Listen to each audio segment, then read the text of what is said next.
j'ai dû changer d'approche. Sinon, ça aurait été moi le problème.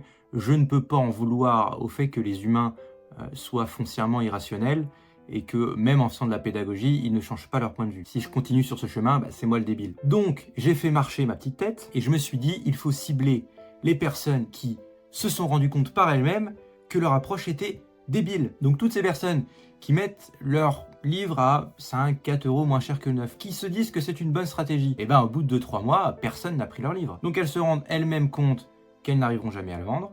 Et c'est à ce moment-là que j'envoie le message. Le message sans aucun argument, sans aucune forme, sans ton amical. Donc une phrase toute simple, je vous propose X euros, est-ce que ça vous convient? Point d'interrogation. Et là, bizarrement, ça marche. Quand tu n'argumentes pas, quand le type sait que de toute façon, il n'arrivera plus jamais à le vendre, et il accepte l'offre.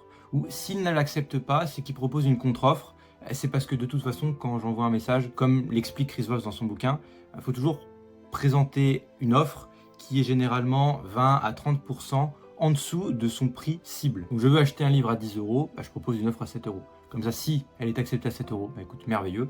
Sinon, le mec me proposera potentiellement 10 euros.